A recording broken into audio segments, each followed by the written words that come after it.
घोटाले का जिन सबके कर्म सामने आएंगे। वो क्या है ना, कर्मा रिश्वत नहीं लेता। झारखंड से उत्तर प्रदेश, उत्तर प्रदेश से झारखंड, 40 से ज्यादा कंपनियों के बीच सिर्फ घूमते रहे कागज। 1000 करोड़ से ज्यादा का जीएसटी घोटाला, जनता की गाढ़ी कमाई से होती रही अय्याशी। इस देश की गरीबी का कारण गरीब नहीं, उनसे लूटने वाले तुम जैसे बेईमान अमीर हैं। न्यूज़ 11 भारत के हाथ लगे कई अहम कागजात। शर्मनाक पार्ट 3। होटल अल्कोर से कई घोटालों का जिन बाहर निकल रहा है, जिनने कई लोगों को बेनकाब कर दिया है। शरद पोद्दार, पवन पोद्दार, लड्डू मंगोटिया, चिंटू भनोतिया जैसे कई नाम हैं जो बेनकाब हुए हैं। हमारे पास कई सबूत हैं जो इन लोगों को बेनकाब करेंगे और कई और सबूत हम जुटा रहे हैं। खुलासों का दौर बरकरार रहेगा। ऐसा ही एक मामला हमने आपको दिखाया था जहां स्टेन कमोडिटी नाम की कंपनी ने कैसे बिजली विभाग को चूना लगाया था। हमने आपको दिखाया था, एक बार फिर से उस रिपोर्ट को देखिए, घोटाले की पूरी कहानी। ये बंगला या यूं कहें ये व्हाइट हाउस, जहां बाहर तो खामोशी है मगर अंदर सिर्फ और सिर्फ पैसों की खनखनाहट की गूंज ही सुनाई देगी, क्योंकि इस घर का नाम है पोद्दार हाउस और इसमें रहते हैं पिता पवन पोद्दार, उनके बेटे शरद पोद्दार और 2 भाई। जी हां, वही शरद पोद्दार जो पिछले दिनों लॉकडाउन का उल्लंघन करते हुए होटल अल्कोर में हसीनाओं के साथ अय्याशी करते पकड़ा गया। अब आपको शरद पोद्दार के और भी चेहरों से रूबरू करवाते हैं। शरद पोद्दार, जिसे है शबाब और शराब का शौक, जिसके पास है बेइंतहा दौलत, जिसने राज्य सरकार को लगाया करोड़ों का चूना, बिजली विभाग के डकार गया 20 करोड़ रुपए, सेल टैक्स, सर्विस टैक्स और एक्साइज के भी खा गया करोड़ों रुपए। अब हम खोलने जा रहे हैं शरद पोद्दार के काले कारनामों का कच्चा चिट्ठा। दरअसल शरद पोद्दार के plant Stan commodities private limited, जिसके डायरेक्टर है पवन पोद्दार और उनके पुत्र Sharad Poddar. Stan commodities private limited पर बिजली विभाग का 20 करोड़ का बकाया था। कंपनी ने सेल टैक्स, सर्विस टैक्स और एक्साइज के करोड़ों रुपए को डकार लिया और कंपनी को सुपर लॉस में दिखाकर एनपीए यानी नॉन परफॉर्मिंग एसेट बताया और फिर डीआरटी यानी डेब्ट रिकवरी ट्रिब्यूनल में जाकर दिवालिया साबित कर दिया। असली खेल यहां से शुरू होता है। कंपनी के दिवालिया होने के बाद सभी बकाया हो गए स्वाहा। अब शातिर शरद पोद्दार ने पंजाब नेशनल बैंक से मिलकर स्टैन कमोडिटीज प्राइवेट लिमिटेड की नीलामी अंडर वैल्यू में करवाई, यानी 10 रुपए की कीमत वाली कंपनी का नेट वर्थ बताया 2 रुपए। और तो और नीलामी की खबर जमशेदपुर के अखबार में नहीं बल्कि छपी रांची के अखबार में। अब आप सोच रहे होंगे कि कहानी यही खत्म, मगर यहीं से शुरू होता है और भी खतरनाक खेल।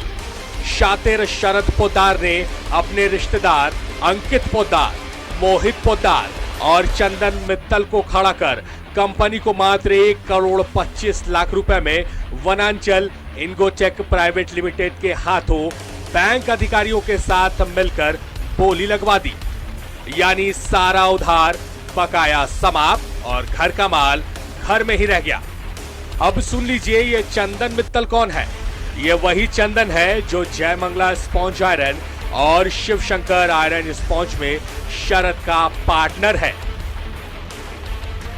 इन बाप बेटे यानी पवन पोद्दार और शरद पोद्दार के कारनामों में इन्हें साथ मिला बिजली विभाग के अधीक्षक अभियंता सुधांशु कुमार का, जिसने करोड़ों के बकाये की जानकारी विभाग को नहीं दी और खुद पोद्दार से साठ गांठ कर सरकार को लगा दिया करोड़ों का चूना।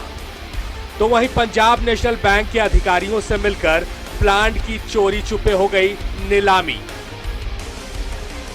हमारा दावा है कि अगर सही से इस पूरे प्रकरण की सीबीआई जांच हो जाए तो बैंक के कई अधिकारी जो पोद्दार का साथ देकर करोड़पति बने हैं वो बेनकाब हो जाएंगे। साथ ही इस बात का खुलासा भी हो जाएगा कि प्लांट की असली कीमत क्या थी और अंडर वैल्यू दिखाकर कैसे प्लांट को बेच दिया गया।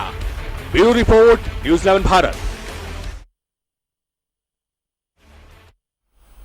होटल अल्कोर से कई घोटालों का जिन निकल रहा है। स्टेन कॉमोडिटी का खेल आप समझ गए हैं, अब आपको पोद्दार ब्रदर्स का एक और खेल दिखाते हैं। अल्कोर से निकला घोटाले का जिन। कंपनी का नाम हरिओम स्प्लिंटर्स। कंपनी के मालिक अंकित पोद्दार और मोहित पोद्दार। कंपनी का number U27109WB2004 PTC 100942। Hariom splinters पर भी बिजली बिल का 8 करोड़ से ज्यादा बकाया है।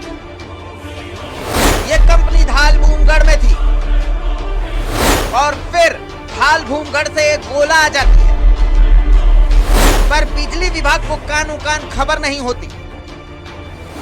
जिस तरह स्टैन कमोडिटीज में पवन पोद्दार और शरद पोद्दार बाप बेटे पार्टनर थे, ठीक उसी तरह इस कंपनी में अंकित पोद्दार और मोहित पोद्दार जो शरद पोद्दार के भाई हैं वो मालिक हैं और पार्टनर भी हैं।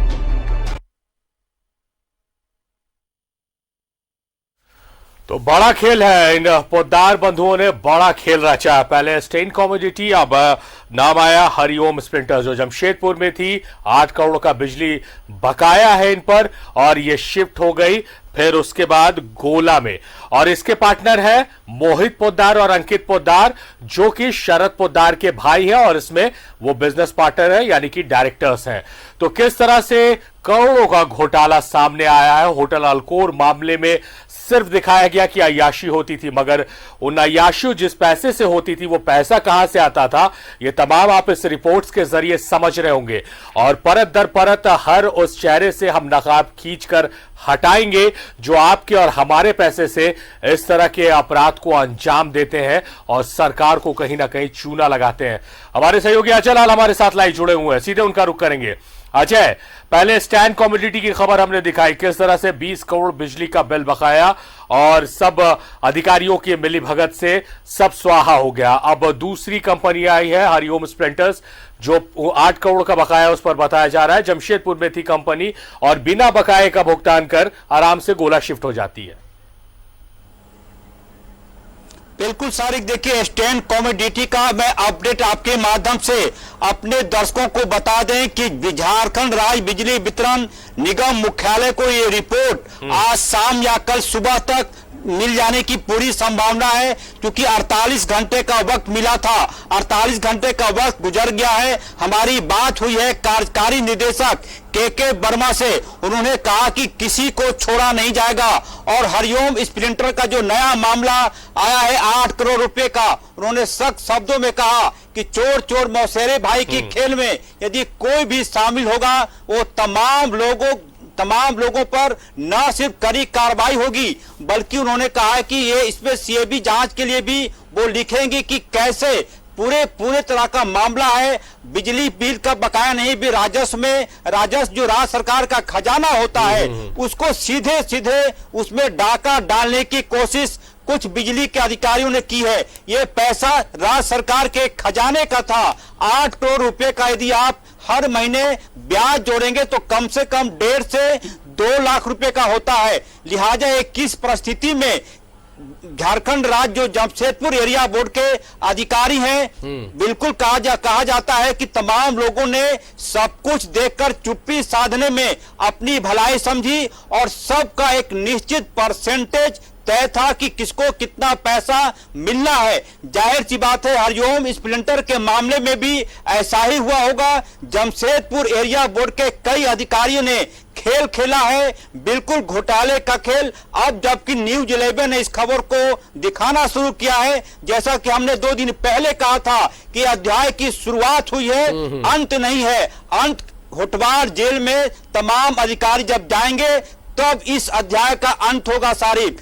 तो बिजली बोर्ड के कार्यकारी निदेशक ने कहा है कि इस हरिओम स्प्लिंटर के मामले में भी अब से थोड़ी देर पहले उन्होंने दूरभाष पर न्यूज 11 की टीम को कहा है कि इस मामले में भी वो कल ही, हालांकि कल रविवार है, बावजूद उन्होंने कहा कि इतनी गंभीर खबर है, उन्होंने गंभीरता दिखाते हुए कहा है कि रविवार होने के बावजूद भी वो कल दफ्तर जाएंगे और इस मामले में बाकायदा पत्र जमशेदपुर एरिया बोर्ड को लिखा जाएगा और उनसे पूछा जाएगा किन परिस्थितियों में ये 8.5 करोड़ रुपया बकाया था, सर्टिफिकेट केस हुआ या नहीं हुआ, तो उसकी क्या स्थिति है, पैसों की वसूली हुई या नहीं। तो ये तमाम धीरे धीरे करके तमाम परतें खुल रही है कि कैसे घोटालेबाजों ने पूरा खेल खेला है। अब तमाम लोगों की बारी आने वाली है। कल इस मामले में पत्र भेजा जाएगा, वो रिपोर्ट आने के बाद देखना होगा कि अपनी खाल बचाने के लिए कौन कौन अधिकारी उस रिपोर्ट में क्या लिखते हैं।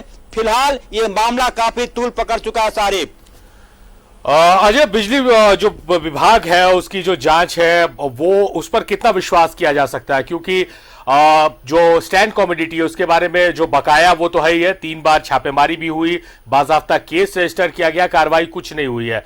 अब जब हमने खबर दिखाना शुरू किया है और एक के बाद एक खुलासे लगातार न्यूज 11 भारत कर रहा है, उसके बाद जो अधिकारी हैं वो अपनी नींद से जगे हैं, तो कैसे विश्वास किया जाए कि इससे पहले भी तो कार्रवाई हुई, FIR भी दर्ज हुआ, मगर कहीं से पैसे वसूले नहीं गए, आरोपियों को जेल में नहीं डाला गया, और लगातार जब हम खबर दिखा रहे हैं तो कहा जा रहा है कि कार्रवाई की जाएगी, रिपोर्ट मंगाई जा रही है, तो कैसे उम्मीद की जाए कि कार्रवाई होगी?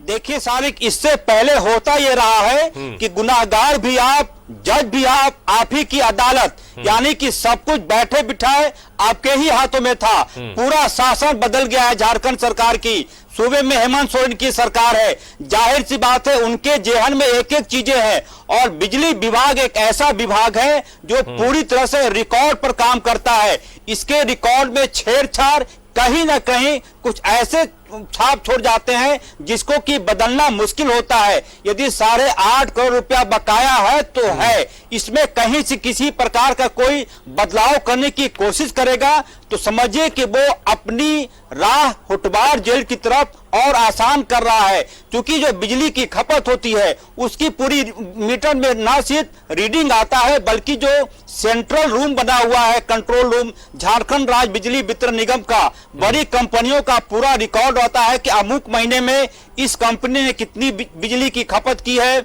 जून में कितना खपत किया था, अप्रैल में कितनी बिजली इन्होंने जलाई है, तो तमाम रिकॉर्ड होता है। कहीं से कोई व्यक्ति चाहे कि किसी रिकॉर्ड में छेड़छाड़ कर दे, वो तिल का तार खुद ब खुद हो जाता है। क्योंकि इससे पहले फाइलें थी, तमाम तरह की इंक्वायरी की जरूरत थी, लेकिन लोगों ने सब कुछ जानते हुए भी अपने मुंह पर ताला लगा लिया था और आंखें बंद कर ली थी। लेकिन अब अधिकारियों पर जब प्रेशर पड़ना शुरू हुआ है, न्यूज 11 के माध्यम से जो खबरें आनी शुरू हुई है, जाहिर सी बात है तमाम अधिकारियों को यह लग रहा होगा कि अब यदि उन्होंने रिकॉर्ड के साथ कोई छेड़छाड़ की तो वो नतीजा उनके लिए कम से कम अच्छा नहीं होगा। आपने बिल्कुल सही कहा, जो रिपोर्ट आनी है वो रिपोर्ट ऐसा नहीं है कि किसी प्रकार का कोई लेख लिख दे या फिर ये कह दे, वो पूरा आंकड़ा होगा कि अमुक कंपनी में इतनी तारीख को बिजली का कनेक्शन दिया गया था, इतना मेगा पावर वो कंपनी यूज करती थी, उनका एवरेज मीटर बिजली बिल इतना आता था, ये चीजें बनती थी, यहां तक उन्होंने बिजली बिल जमा किया, उसके बाद से जमा नहीं की। ये पूरा रिकॉर्ड एक जगह नहीं बल्कि 4-5 जगह होता है। जमशेदपुर एरिया बोर्ड में होगा उसका रिकॉर्ड, झारखंड राज्य बिजली वितरण निगम मुख्यालय में होगा, और उसके बाद जो सेंट्रल रूम बना हुआ है जिसको कि हम लोग कहते हैं कि एक पावर स्टेशन इस प्रकार का है कि पूरे जगहों पर जो जितनी बिजली का खपत करता है उसका रिकॉर्ड खुद ब खुद मेंटेन हो जाता है। ये 3-4 जगहों पर रिकॉर्ड होता है, उसका मिलान होगा। देर भले हो सकती है लेकिन अधिकारी यदि अपनी सुस्ती तोड़ेंगे तो जाहिर सी बात, ये तमाम जो घोटालेबाज हैं जिन्होंने फर्जी कंपनी की शुरुआत की, फर्जी तरीके से बिजली बिल का उन्होंने लिपापोती कर दिया है, तमाम चीजें अब धीरे धीरे खुलकर सामने आएंगी। देखना होगा कि झारखंड राज्य बिजली वितरण मुख्यालय इस पूरे खबर पर क्या संज्ञान लेता है, रिकॉर्ड आने के बाद क्या कार्रवाई होती है। ऐसे लोगों की गर्दन पकड़ी जाएगी जो सब कुछ जानते हुए चुप था, या फिर क्या कुछ होता है। फिलहाल इतना तय है कि तमाम लोगों ने इसमें खेल खेला, अपनी अपनी हिस्सेदारी ली। सारिक, जाहिर तौर पर जैसे तमाम लोगों ने खेल खेला, अपनी अपनी हिस्सेदारी ली है और उन तमाम लोगों को हम बता दें कि ऐसे तमाम लोगों के खिलाफ हमारे पास सबूत है। कुछ और सबूत हम जुटा रहे हैं और परत दर परत अपनी रिपोर्ट्स के माध्यम से हम वो तमाम खुलासे करेंगे। इसलिए जो अधिकारी इस पूरे मामले की जांच कर रहे हैं वो सही तरीके से जांच करें, क्योंकि तमाम दस्तावेज हमारे पास है। फिलहाल आपका बहुत बहुत शुक्रिया अजय, तमाम बातचीत, तमाम जानकारियों के लिए।